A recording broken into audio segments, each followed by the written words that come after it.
Welcome to the Narrative Mindset Podcast. If this is your first time tuning in, I would appreciate it if you went back and viewed previous episodes when you get time.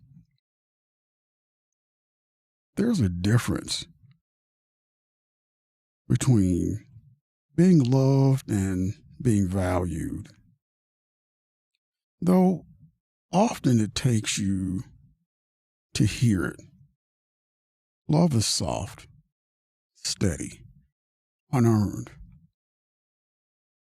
A presence that lingers even when you failed, even when you have nothing to offer.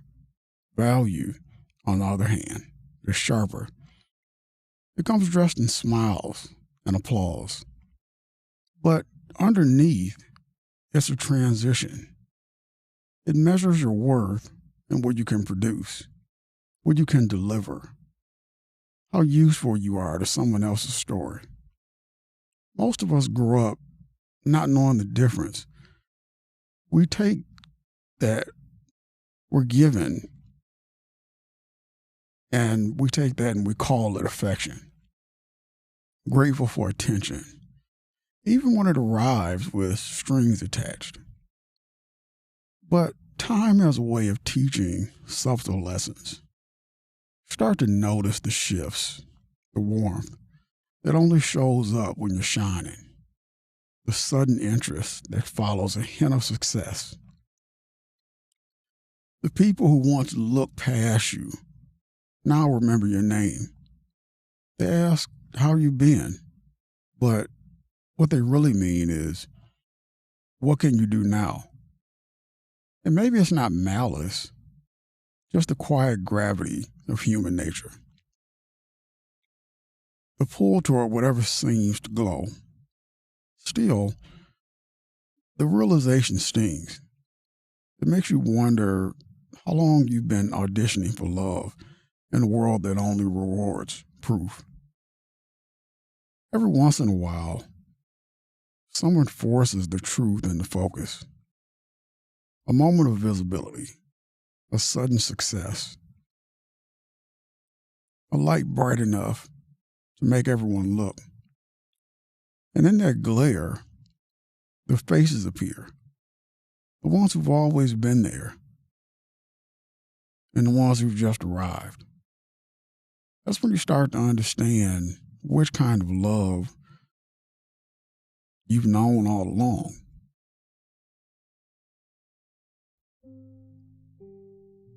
The hum of the soundproofing foam was a familiar lullaby, a constant companion in these late-night sessions. The monitor glowed, casting a soft bluish light on the scattered headphones and abandoned water bottle. Another episode was done, outro music fading into the digital ether, leaving behind the quiet reverberation of my own voice tonight. Though the silence felt heavier, charged with something beyond the usual post-recording fatigue. It started with a notification, a little red bubble, a polite intrusion into the focused world I built around this microphone. A message from David. David. The name itself tasted like a forgotten dialect. We hadn't spoken in years. A decade maybe. His profile picture. A slightly blurry snapshot of a younger him. A slight smirk playing on his lips. Was jarringly out of place in my careful curated feed. I almost dismissed it. A ghost from a life I had meticulously packed away. But the notification lingered. A persistent itch, curiosity. A dangerous beast I usually kept leashed, nudged me. I tapped it. Hey man, saw your latest podcast on Joe Rogan's feed. Dude, that's incredible. Really proud of you. We should catch up. The words swam before my eyes.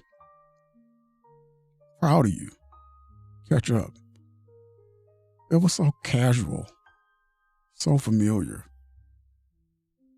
as if the chasm of silence between us had been more of an afternoon nap. My fingers hovered over the keyboard. A dozen responses battling for dominance. Cynicism, anger. A flicker of bewildering hope.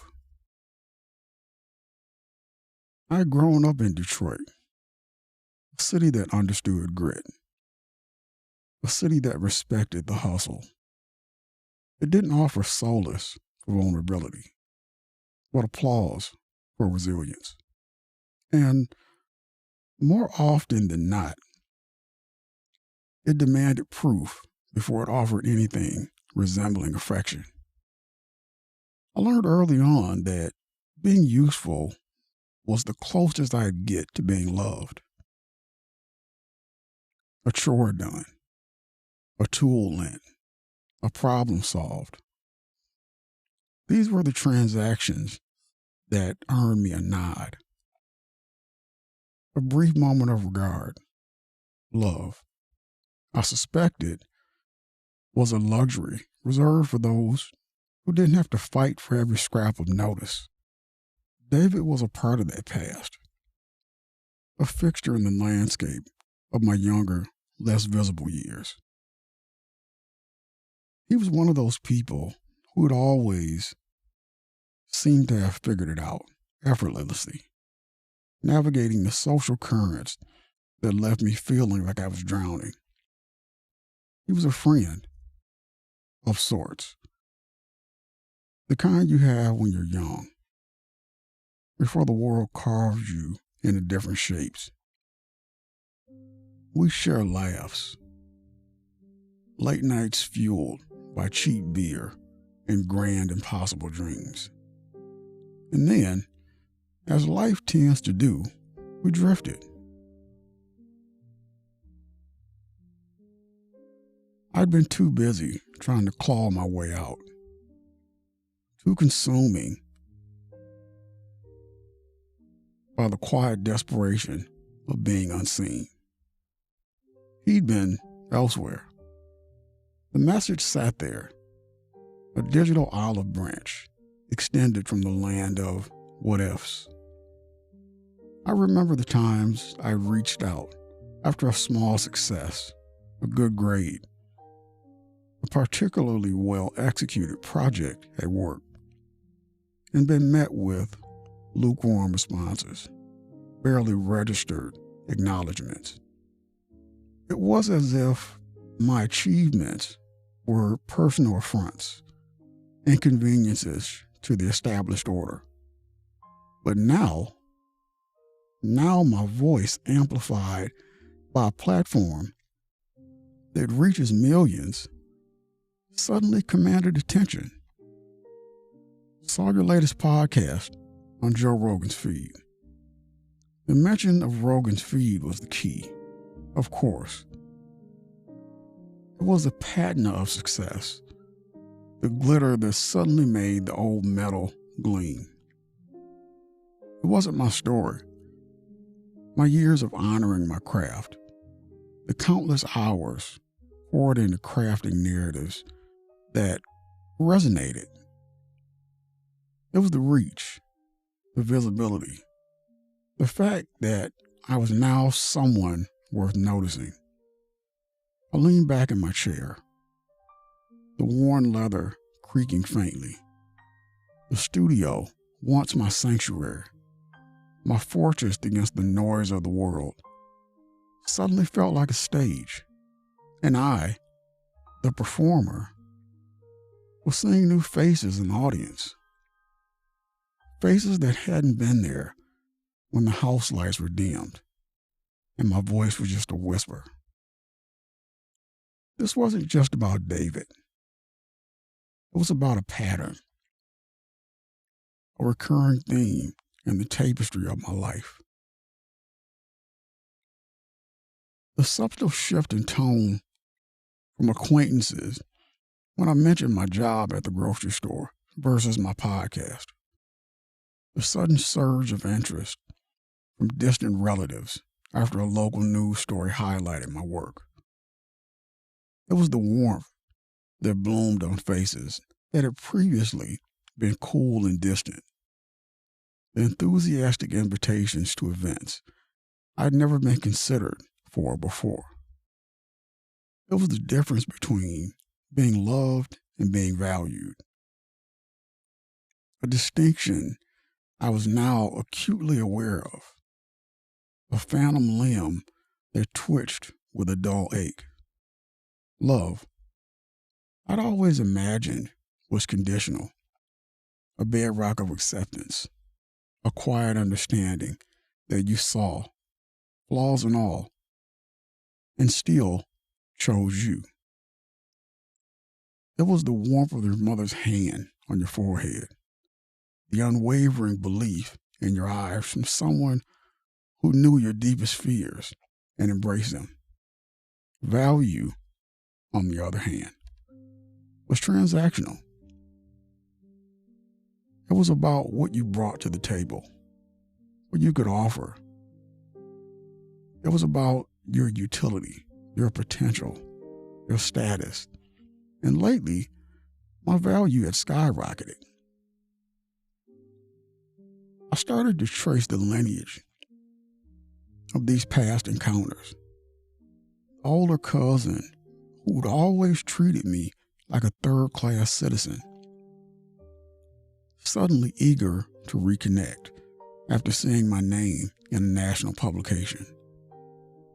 The ex-girlfriend whose partying words were a dismissive shrug, now sending me LinkedIn requests and vague messages about how she always knew I had it in me.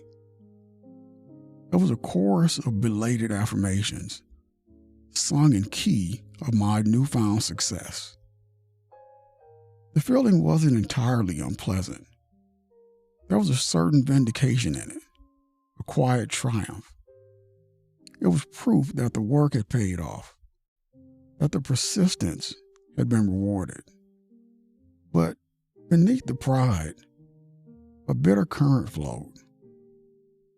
It was a taste of being invisible until you were impressive, a hollow echo of being overlooked until you were deemed worthy of attention. I remember being a kid, the way I'd flinch when my uncle's gaze landed on me, knowing it was meant I was about to be asked to fetch him something. The way my own father, a man of words and fewer displays of affection, would only truly engage when I had done something that reflected well on the family name. A good report card, a winning sports game. It wasn't direct criticism, but a pervasive silence, a lack of spontaneous warmth. It was the implicit message that I was loved, perhaps, but valued only when I was useful, when I brought something concrete to the table. This quiet upbringing, this Detroit grit, had instilled in me a deep-seated belief that affection had to be earned.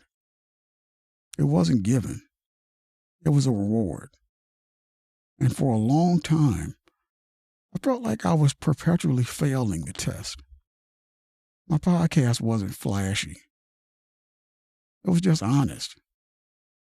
It was about the quiet struggles, the everyday triumphs, the stories that were often overlooked in the grand narratives of success. It was about the people who, like me, had to fight for their space.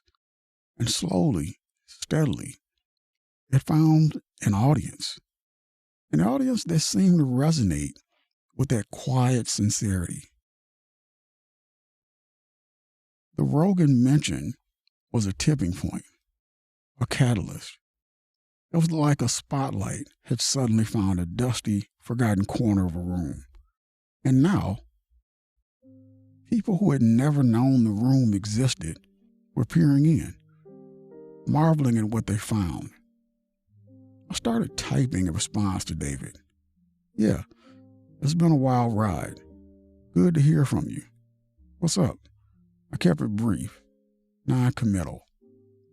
I wanted to gauge something, his intentions, the genuine nature of his outreach. He responded quickly. This time, it was an invitation, a networking event, a chance to tap into the scene. He painted a picture of opportunities, of connections. It felt less like a friendly reach out and more like an attempt to ride the cocktails of my momentum.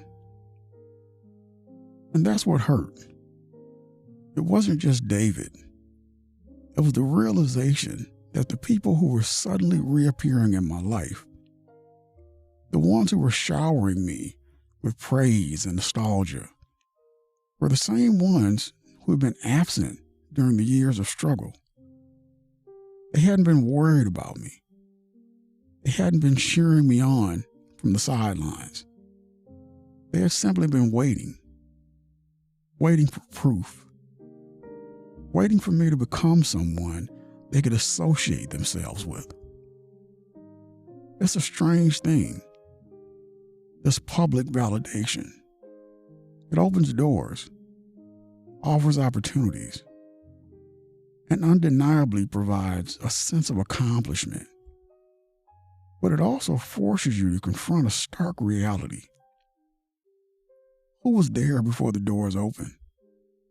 Who was present when the audience was just a handful of people, listening in the quiet dark? I thought about my childhood home, a simple house filled with the everyday smells of cooking and the muted sounds of family life. I remember sitting at the dinner table, surrounded by people I was supposed to be related to, yet often feeling utterly alone.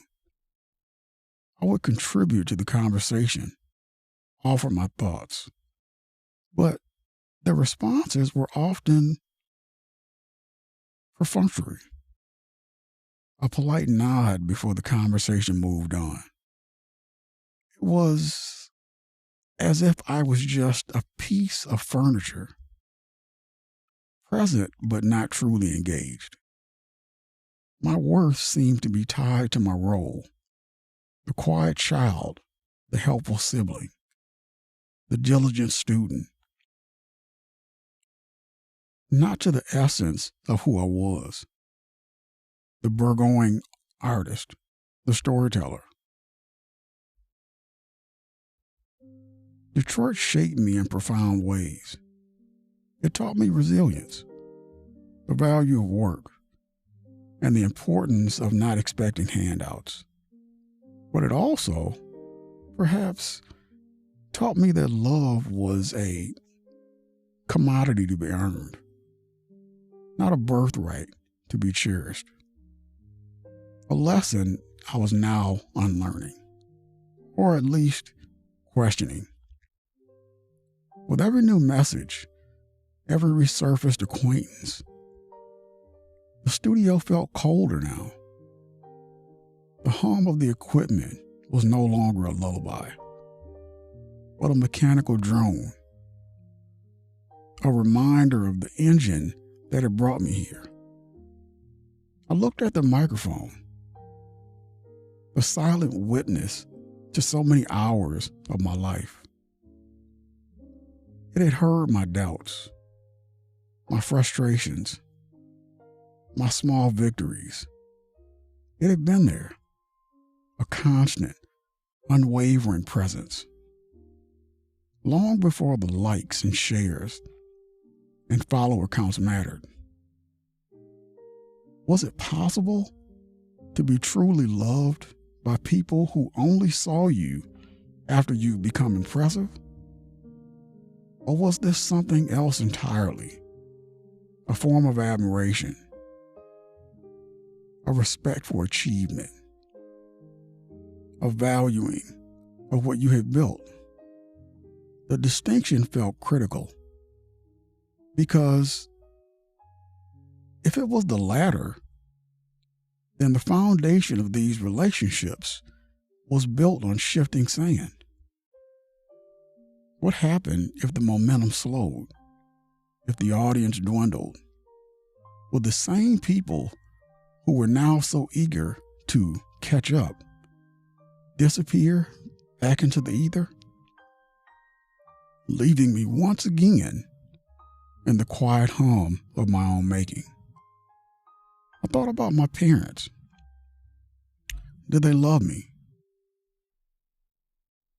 Or did they value the son who brought them pride through his accomplishments? I'd never had a conversation with them about this. It felt too vulnerable, too raw, and perhaps, in their own way, they loved me as best as they knew how, within the confines of the emotional landscape they'd inherited. This realization wasn't a settling. It was an awakening, a painful, necessary shedding of illusions. It was the undertaking that my worth wasn't solely defined by external validation, even if that validation was now coming from unexpected places.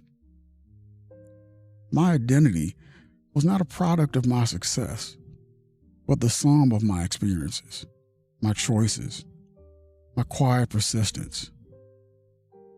I scrolled back through my messages, David's hopeful overtures, the polite inquiries from others I hadn't thought of in years. They were a testament to the power of visibility, to the magnet pull of success. But they also served as a reminder of who had been there all along.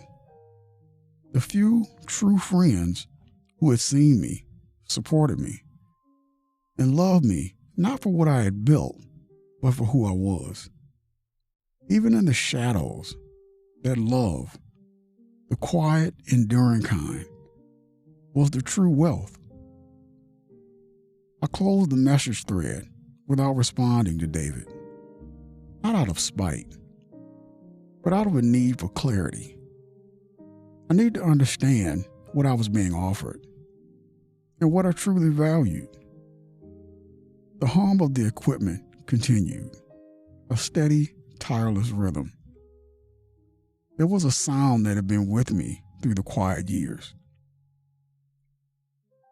And it would be with me now as I navigated the complex terrain of being seen. The Detroit in me knew how to grind. The storyteller in me knew how to reflect. And the man in me was learning, slowly but surely, what it truly meant to be loved. It wasn't about the applause. It was about the unwavering, quiet presence of those who had always been willing to simply listen. And that was a truth that no amount of success could ever diminish. Thank you for listening to this episode of the Narrative Mindset Podcast.